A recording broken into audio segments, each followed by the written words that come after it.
ഒരു കൊച്ചു പെൺകുട്ടിയുടെ കൈ മുറിച്ച് കളഞ്ഞിട്ട് പറയുകയാണ്, അയ്യോ മുറിച്ച് കളഞ്ഞത് മോശമായിപ്പോയി. CPM ദേശീയ രാഷ്ട്രീയത്തിലൊന്നുമല്ല. ബംഗാളിൽ ചെന്നാൽ CPM ഒരു UDF കംഫർട്ടബിൾ മാർജിനിൽ അധികാരത്തിൽ വരുന്നുള്ള കാര്യത്തിൽ സംശയമില്ല. അത് നിശ്ചയമായും 90-ന് മുകളിലുള്ള ഒരു 60 സീറ്റിലാണ് CPM-ൻ്റെ ശക്തി കേന്ദ്രങ്ങൾ ഉൾപ്പെടുന്നത്, മുസ്ലിം ലീഗിൻ്റെ ശക്തി കേന്ദ്രങ്ങളൊക്കെ ഉൾപ്പെടുന്നത്. 60 സീറ്റിൽ CPM-നെ നാമമാത്രമായ സീറ്റുകളെ നേടാൻ കഴിയുള്ളൂ. നമ്മുടെ സംസ്ഥാനം ഈ തദ്ദേശ തെരഞ്ഞെടുപ്പിൽ എന്നും ഇടതുപക്ഷത്തിനൊപ്പം നിൽക്കുകയാണ് പതിവ്. 2010-ലൊക്കെ അതിൽ മാറ്റം വന്നിട്ടുണ്ട്. എങ്കിലും പൊതുവെ തദ്ദേശ തെരഞ്ഞെടുപ്പ് എന്നും ഇടതിന് കൈകൊടുക്കലാണ് പതിവ്. പക്ഷേ ഇത്തവണ അതിലൊക്കെ വലിയ മാറ്റമുണ്ടായി. UDF മികച്ച വിജയം നേടുകയും ചെയ്തു. ശക്തമായ ഭരണവിരുദ്ധ വികാരവും മറ്റ് വിവാദ വിഷയങ്ങളും ഉണ്ടായിരുന്നെങ്കിലും UDF മുന്നോട്ട് വെച്ച ചില തെരഞ്ഞെടുപ്പ് തന്ത്രങ്ങൾ അത് വിജയിച്ചു എന്ന് വേണം പറയാൻ. അത് നിയമസഭാ തെരഞ്ഞെടുപ്പിലും പ്രതീക്ഷിക്കാമെന്ന് തോന്നുന്നു, അല്ലേ? തീർച്ചയായിട്ടും ഞങ്ങൾ തദ്ദേശ തെരഞ്ഞെടുപ്പിൽ വെച്ചത് വളരെ സ്പെസിഫിക് ആയിട്ടുള്ള കാര്യങ്ങളാണ്. അതിൻ്റെ മാനിഫെസ്റ്റോ എഴുതുന്ന ആളുകളിൽ ഒരാൾ എന്നുള്ള നിലയ്ക്ക് എനിക്ക് കൃത്യമായിട്ട് പറയാൻ പറ്റും. കാരണം തദ്ദേശ ഭരണത്തിൽ എന്താണ് ഇത്രയും വലിയ തകർച്ചയുണ്ടായത്? ഇവിടെ കുറച്ച് സ്മാർട്ട് റോഡുകളും കാര്യങ്ങളൊക്കെ ഷോക്കേസ് ചെയ്തു. പക്ഷേ ഈ നഗരത്തിൽ പോലും നഗരത്തിൻ്റെ ചെറിയ ചെറിയ റോഡുകൾ തകർന്നടിഞ്ഞു കിടക്കുകയാണ്. പ്രത്യേകിച്ചും കൂട്ടിച്ചേർത്ത പഞ്ചായത്തുകൾ, ഇപ്പോൾ ഉള്ളൂർ പഞ്ചായത്ത്, അതുപോലെ തന്നെ വിഴിഞ്ഞം പോലുള്ള പ്രദേശങ്ങളിലെ പഞ്ചായത്തുകൾ, അല്ലെങ്കിൽ പഴയ പഞ്ചായത്തുകൾ, ഈ പഞ്ചായത്തുകളുടെയൊക്കെ ഉള്ളൊക്കെ റോഡുകൾ നോക്കിയാൽ ഇത്രയും മോശമായ റോഡ് എവിടെയില്ല. എന്താ കാരണം? റോഡ് മെയിൻ്റനൻസ് ഫണ്ട് കൃത്യമായിട്ട് കൊടുത്തില്ല. കൊടുത്തത് തന്നെ ഇവിടുത്തെ കോർപ്പറേഷൻ ഉപയോഗിച്ചില്ല. പഞ്ചായത്ത് റോഡുകളിൽ ഒരു ടാറിടാൻ പോയിട്ട് കുഴിയടയ്ക്കാൻ പോലുള്ള പൈസയില്ല. എന്താ കാരണം? പ്ലാനിനെ മുഴുവൻ അട്ടിമറിച്ചു. അപ്പോൾ ഞങ്ങൾ പറഞ്ഞത് അതൊക്കെയാണ്. ക്ഷമിക്കണം. അതുപോലെ തന്നെ ഞങ്ങൾ പറഞ്ഞു, ഞങ്ങളിനി പ്ലാനിനെ കാത്തു നിൽക്കില്ല. SOTR ഗൗരവമായ കാര്യം പറയുകയാണ്, സ്റ്റേറ്റ് സോൺ ടാക്സ് റവന്യൂ. ആ സ്റ്റേറ്റ് സോൺ ടാക്സ് റവന്യൂവിൻ്റെ ഒരു നിശ്ചിത ശതമാനമായിരിക്കും ഞങ്ങൾ പഞ്ചായത്തുകൾക്ക് കൊടുക്കുക. അപ്പോൾ പ്ലാൻ കട്ട് അതിനെ ബാധിക്കില്ല. അതുപോലെ തന്നെ പഞ്ചായത്തുകൾക്ക് കൊടുക്കുന്ന പണം അവരുടെ അവകാശമായി പ്രഖ്യാപിക്കും. അത് പ്ലാനിങ്ങിൻ്റെ അല്ലെങ്കിൽ ഇവിടുന്ന് പ്ലാൻ ഡിപ്പാർട്ട്മെൻറ്റോ ഫിനാൻസ് ഡിപ്പാർട്ട്മെൻറ്റോ പിന്നെ അതിൽ തൊടാൻ പറ്റില്ല. ഇത്തരത്തിൽ കാതലായ പ്രശ്നങ്ങൾ ഞങ്ങൾ മുന്നോട്ട് വെച്ചു. മാത്രമല്ല, വാർഡ് അടിസ്ഥാനത്തിൽ ഒരു പഞ്ചായത്ത് രാജ് കൊണ്ടുവരും, ഗ്രാമസഭ അധിഷ്ഠിതമായ പഞ്ചായത്ത് കൊണ്ടുവരും. അപ്പോൾ 30 വർഷം മുമ്പുണ്ടായ കഥ പറയല്ല. 30 വർഷത്തിന് ശേഷം പഞ്ചായത്ത് രാജിനെ പുതുക്കിപ്പണിയുന്ന കൃത്യമായൊരു മാനിഫെസ്റ്റോ ഞങ്ങൾ മുന്നോട്ട് വയ്ക്കുകയും ഒരിക്കലും ഇല്ലാത്ത വിധത്തിൽ അത് ജനങ്ങളിലേക്ക് എത്തിക്കുകയും ചെയ്തു. അവിടെ ചെല്ലുമ്പോൾ അവരുടെ മുമ്പിൽ അവരുടെ നാട്ടിൻപുറത്ത് താമസിക്കുന്ന ആളുടെ റോഡിൽ കുണ്ടും കുഴിയായി കിടക്കുന്നതിൻ്റെ മാനിഫെസ്റ്റോ വായിക്കേണ്ട കാര്യമില്ല. അപ്പോൾ ഇതിൽ നിന്നൊക്കെയാണ് കുടിവെള്ളം, അതുപോലെ തന്നെ റോഡുകൾ, തകർന്നടിഞ്ഞിട്ടുള്ള ആശുപത്രികളിൽ മരുന്നില്ലാത്ത അവസ്ഥ. ഇപ്പോൾ അതാ എന്തെല്ലാമാണ് നമ്മൾ കേട്ടിട്ടുണ്ടോ? ഒരു കൊച്ചു പെൺകുട്ടിയുടെ കൈ മുറിച്ച് കളഞ്ഞിട്ട് പറയുകയാണ്, അയ്യോ മുറിച്ച് കളഞ്ഞത് മോശമായിപ്പോയി. ഇതിനേക്കാളും വലിയൊരു ക്രൂരത ഇന്ത്യ രാജ്യത്ത് നടന്നിട്ടുണ്ട്. നമ്മുടെ നാട്ടിൽ എന്തായാലും നടന്നിട്ടില്ല, എവിടെയും നടന്നിട്ടില്ല എന്ന് എനിക്ക് പറയാൻ അറിഞ്ഞുകൂടാ. ഇത് കൈ മുറിച്ചു മാറ്റുക എന്നൊക്കെ പറഞ്ഞാൽ, അതേപോലെ തന്നെ ഇവിടെ ലിഫ്റ്റിൽ 2 ദിവസം ഒരു CPI പ്രവർത്തകൻ ലിഫ്റ്റിൽ, മെഡിക്കൽ കോളേജിൻ്റെ ലിഫ്റ്റിൽ 2 മണിക്കൂറല്ല 2 ദിവസം കുടുങ്ങിപ്പോയി. ഭക്ഷണം കഴിക്കാതെ കിടന്നു. ഇങ്ങനെയുള്ള ഗുരുതരമായ അവസ്ഥകളുണ്ടായിട്ട് പ്രൊഫസർമാർ പത്രസമ്മേളനം നടത്തിയില്ലേ തിരുവനന്തപുരം മെഡിക്കൽ കോളേജിനെ സംബന്ധിച്ച്. അപ്പോൾ അവരുടെ നേരെ നടപടിയെടുക്കാനാണ് നോക്കുന്നത്. അപ്പോൾ ഇത്തരം കാര്യങ്ങളാണ് ഞങ്ങൾ ഉയർത്തിയത്. ആ ഉയർത്തിയതിന് കൃത്യമായ റിസൾട്ട് ഉണ്ടായതിൽ ഞങ്ങൾക്ക് സന്തോഷമുണ്ട്. അതല്ലാതെ മറ്റു തരത്തിലുള്ള വിവാദങ്ങളും കാര്യങ്ങളും ഒന്നും ആയിരുന്നില്ലല്ലോ. 25,000-ഓളം തിരഞ്ഞെടുപ്പല്ലേ നടക്കുന്നത്. 25,000-ഓളം സ്ഥാനാർത്ഥികളല്ലേ ഓരോ മുന്നണിക്കും മത്സരിക്കുന്നത്. അപ്പോൾ അവരൊന്നും വിവാദം നോക്കിയിട്ടല്ല, ഗവൺമെൻറ്റിൻ്റെയും പഞ്ചായത്തുകളുടെയും പെർഫോമൻസ്. മാർച്ച് 31 എന്ന് പറയുമ്പോൾ ഒരു സമ്പ്രദായം പണം തിരിച്ചു പിടിക്കുന്ന കാര്യത്തിൽ ഉമ്മൻചാണ്ടി നിർത്തിവെച്ചതാണ്. ഇവരത് വീണ്ടും കൊണ്ടുവന്നു. പന്ത് ചുമരിലേക്ക് എറിയുമ്പോൾ തിരിച്ചു വരുന്നത് പോലെ ഇവിടെ നിന്ന് ബാലഗോപാലിനെറിഞ്ഞ പണം പന്ത് തിരിച്ചു പിടിക്കുന്ന പോലെ അദ്ദേഹം തിരിച്ചു പിടിച്ചു. അപ്പോൾ കേരളത്തിൽ പഞ്ചായത്ത് രാജ് എന്നതിനെക്കുറിച്ച്, ജനകീയ ആസൂത്രണത്തെക്കുറിച്ച് കൊട്ടിഘോഷിച്ച ആളുകൾ അതിൻ്റെ അന്തകരായി മാറിയത് മനസ്സിലാക്കി. അത് തന്നെയാണ് ഞങ്ങൾ ഗവൺമെൻറ്റിൻ്റെ പരാജയമായിട്ട് ഈ വരുന്ന തെരഞ്ഞെടുപ്പിലും പറയാൻ പോകുന്നത്. ഈ കോൺഗ്രസിൻ്റെ ഒരു ലക്ഷ്യ 2026 ഒക്കെ ഉണ്ടായല്ലോ വയനാട്ടിൽ വെച്ച്. അതിൽ ഉരുത്തിരിഞ്ഞ ഒരു കാര്യം കേട്ടത്, കോൺഗ്രസിൻ്റെ ഒരു പ്രതീക്ഷ 100 സീറ്റ് നേടി UDF ഭരണം തിരിച്ചു പിടിക്കും, അങ്ങനെ ഒരു ആത്മവിശ്വാസത്തിലാണ് എന്ന് കേട്ടു. പ്രതീക്ഷയ്ക്കൊത്ത് ഉയരാനാവുന്ന തന്ത്രങ്ങളും പദ്ധതികളും ഒക്കെ അവിടെ ആസൂത്രണം ചെയ്തിട്ടുണ്ട്, അതൊക്കെ നടപ്പിലാക്കും എന്നാണ്. അത് UDFൻ്റെ യോഗങ്ങളിലൊക്കെ വെച്ചിട്ടുണ്ടാവും. താങ്കളുടെ ഒരു താങ്കളെപ്പോഴും തെരഞ്ഞെടുപ്പ് സമയത്തൊക്കെ എത്ര സീറ്റ്, എങ്ങനെ, ആരൊക്കെ, എവിടെ എന്നൊക്കെ ഒരു മുൻകൂട്ടി ഒരു പ്രവചനം നടത്താറുണ്ട്. അതുപോലെ ഞാൻ ചോദിക്കുകയാണ്, ഈ ലക്ഷ്യയിൽ പറഞ്ഞ ഈ 100 സീറ്റ് അത് മാത്രമാണ് ഇപ്പോൾ ഒരു പ്രവചനമായി നിൽക്കുന്നത്.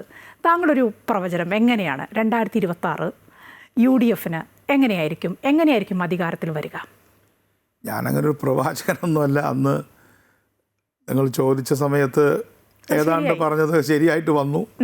അത് ഒരു പരീക്ഷണം കൂടി നമുക്ക് നോക്കാം. അത് പരീക്ഷണമല്ല, അത് എൻ്റെ യാത്രയിൽ നിന്ന് കിട്ടുന്ന അനുഭവമാണ്. എൻ്റെ ഒരു നോട്ടത്തിൽ, ഇത് പൂർണ്ണമായും പറയാനായിട്ടില്ല, UDF കംഫർട്ടബിൾ മാർജിനിൽ അധികാരത്തിൽ വരുന്നുള്ള കാര്യത്തിൽ സംശയമില്ല. അത് നിശ്ചയമായും 90-ന് മുകളിലുള്ള ഒരു മാർജിൻ UDFന് കിട്ടും. നമുക്കറിയാം 60 സീറ്റ് മലബാറിലും 80 സീറ്റ് തിരുക്കൊച്ചിയിലുമാണ് ഉള്ളത്. പഴയ തിരുക്കൊച്ചി സംസ്ഥാനത്ത് 80 സീറ്റും അവിടെ 60 സീറ്റുമാണുള്ളത്. പഴയ മലബാറിൽ ചെറിയ ചില വ്യത്യാസമുണ്ട്. കൊച്ചി മലബാറുമായിട്ട് ഇടകലർന്ന് കിടക്കുന്ന ചില പ്രദേശങ്ങൾ, ചിറ്റൂർ, നെന്മാറ പോലുള്ള സ്ഥലങ്ങളുണ്ട്, അത് മറക്കാം. എന്തായാലും പൊതുവിൽ പാലക്കാട് മുതൽ 60 സീറ്റ്, പാലക്കാടിന് തെക്ക് 80 സീറ്റ്. ആ 60 സീറ്റിലാണ് CPMൻ്റെ ശക്തി കേന്ദ്രങ്ങൾ ഉൾപ്പെടുന്നത്, മുസ്ലിം ലീഗിൻ്റെ ശക്തി കേന്ദ്രങ്ങളൊക്കെ ഉൾപ്പെടുന്നത്. പക്ഷേ ആ 60 സീറ്റിൽ CPMന് നാമമാത്രമായ സീറ്റുകളെ നേടാൻ കഴിയുള്ളൂ. അതാണ് എൻ്റെ ഒരു പ്രവചനമായിട്ട് ഞാൻ മുന്നോട്ട് വയ്ക്കുന്നത്. നോക്കാം നമുക്ക്. എന്തായാലും ഒരു മെയ് വരെ കാത്തിരുന്നാൽ മതിയല്ലോ. അതെ, മെയ് ആദ്യവാരം അങ്ങനെ തന്നെ നമുക്ക് കൗണ്ടിങ് വരിക, അപ്പോഴായിരിക്കുമെന്ന് നമുക്ക് പ്രതീക്ഷിക്കാം. അതെ, നോക്കാം. ഈ തദ്ദേശ തെരഞ്ഞെടുപ്പിൽ മികച്ച വിജയം കൈവരിക്കാനായതിൻ്റെ വലിയ ആത്മവിശ്വാസമുണ്ട് UDFന്. നിലവിലെ സാഹചര്യം അനുകൂലവുമാണ്. പക്ഷേ ചെയ്യേണ്ട കുറേ കാര്യങ്ങളുണ്ട്. ഇപ്പോൾ ഈ കോൺഗ്രസിൻ്റെ ലക്ഷ്യയിലൊക്കെ പറഞ്ഞ കാര്യങ്ങൾ, അതൊക്കെ വേണ്ട രീതിയിൽ ഉപയോഗിക്കാൻ തുടങ്ങിയോ ഇപ്പോൾ? UDF എങ്ങനെയാണ് കാര്യങ്ങൾ മുന്നോട്ട് കൊണ്ടുപോകുന്നത്? UDFിലെ പ്രധാന കക്ഷികൾ പ്രധാനമായിട്ട് മുസ്ലിം ലീഗ് ആണൊരു നേതൃകക്ഷി, കോൺഗ്രസ് ആണ്, മുസ്ലിം ലീഗ്, കേരള കോൺഗ്രസ്, RSP, ഞങ്ങളെപ്പോലുള്ള കക്ഷികളെല്ലാവരും ഉണ്ടല്ലോ. ഞങ്ങളോടെല്ലാം പറഞ്ഞിട്ടുള്ളൊരു കാര്യം, നമുക്ക് പറ്റുന്ന സ്ഥലത്തെല്ലാം ഈ SIR, ഈ തീവ്ര പരിശോധനയുണ്ടല്ലോ ഇലക്ഷൻ കമ്മീഷൻ്റെ, അതിൽ നിന്നും ഇപ്പോൾ ഉദാഹരണത്തിന് തിരുവനന്തപുരത്ത് നമ്മളിപ്പോൾ ഇരിക്കുന്ന സീറ്റ് അല്ലെങ്കിൽ സ്ഥലം തിരുവനന്തപുരം സീറ്റാണ്. ഇവിടെ നിന്ന് 52,000 വോട്ടാണ് ഇപ്പോൾ കുറഞ്ഞിട്ടുള്ളത് കഴിഞ്ഞ പാർലമെൻറ്റുമായി ബന്ധപ്പെട്ട്. അത് ഓരോ ബൂത്തുകളിലും കയറി ചെന്ന് ഏതൊക്കെ വോട്ടാണ് കുറഞ്ഞത്, ആരുടെ ഒക്കെ വോട്ടാണ് കുറഞ്ഞത് എന്ന് പരിശോധിച്ച് അതിൽ ന്യായമായിട്ടുള്ള വോട്ടർമാരെ തിരിച്ച് ആ ബൂത്തിലെത്തിക്കുക എന്ന ഒരു വലിയ പണിയാണ് കേരളത്തിലുടനീളം ഇപ്പോൾ നടന്നുകൊണ്ടിരിക്കുന്നത്. ഭാഗ്യവശാൽ എല്ലാവരുടെയും സമ്മർദ്ദം കൊണ്ടായിരിക്കാം കുറച്ച് ദിവസം ഇപ്പോൾ നീട്ടിയിട്ടുണ്ട്. അത് നീട്ടിയത് നോക്കാതെ തന്നെ വളരെ തീവ്രമായ തരത്തിൽ ആളുകളെ കൊണ്ടുവരിക, വോട്ട് ചേർക്കുക, അതേപോലെ തന്നെ വോട്ട് നഷ്ടപ്പെടാതിരിക്കുക എന്ന പ്രവൃത്തിയാണ് ഇപ്പോൾ ചെയ്തുകൊണ്ടിരിക്കുന്നത്.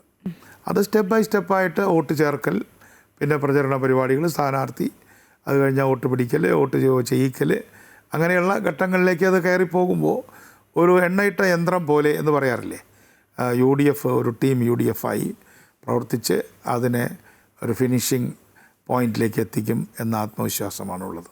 ഈ ന്യൂനപക്ഷ വോട്ട് ഇപ്പോൾ UDFന് അനുകൂലമായി ഏകീകരിക്കപ്പെട്ടിരിക്കുക തന്നെയാണ്. അത് തദ്ദേശ തെരഞ്ഞെടുപ്പ് സമയം തൊട്ട് നമ്മൾ കാണുന്നുണ്ട്. അത് വലിയൊരു പ്രതീക്ഷയല്ലേ UDFന് നിയമസഭ വരുമ്പോൾ? അത് ന്യൂനപക്ഷ വോട്ടുകൾ കേന്ദ്രീകരിക്കപ്പെടുന്നു അല്ലെങ്കിൽ ധ്രുവീകരിക്കപ്പെടുന്നു എന്നുള്ളത് വെറുതെ ഒരു അങ്ങനെ പറഞ്ഞിട്ട് കാര്യമില്ല. മതപരമായ വിഷയമല്ല അത് അവരെ ബാധിക്കുന്ന വിഷയങ്ങളിൽ നിലപാട് സ്വീകരിക്കുകയാണ്. പ്രത്യേകിച്ചും ഇന്ത്യ രാജ്യത്തെ രാഷ്ട്രീയം അതൊരു പ്രധാനപ്പെട്ട കാര്യമാണല്ലോ.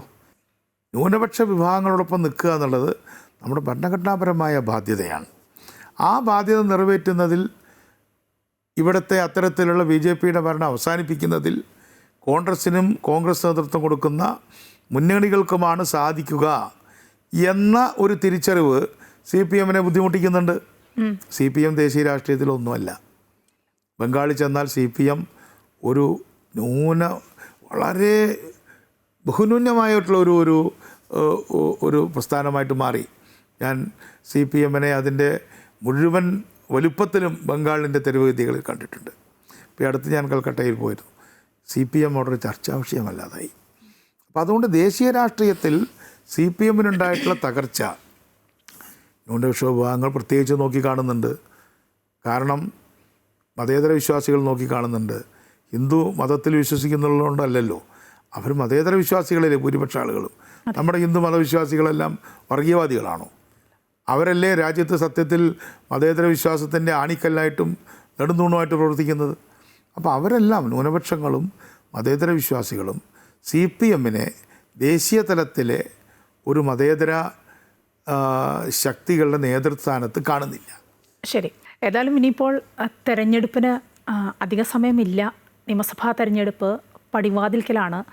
ഒട്ടേറെ വിഷയങ്ങളുണ്ട്. തദ്ദേശ തെരഞ്ഞെടുപ്പിൽ ഉണ്ടായിരുന്ന അതേ വിഷയങ്ങളൊക്കെ ഞാൻ നേരത്തെ പറഞ്ഞ പോലെ തന്നെ ലൈവായി നിൽക്കുന്നുണ്ട്. അതിനിടയിലാണ് ഇപ്പോൾ CPMൻ്റെ വിഭ്രാന്തിയിൽ നിന്ന്, നേതാക്കളിൽ നിന്ന് ഇത്തരത്തിലുള്ള വർഗീയ പരാമർശങ്ങളൊക്കെ വരുന്നത്.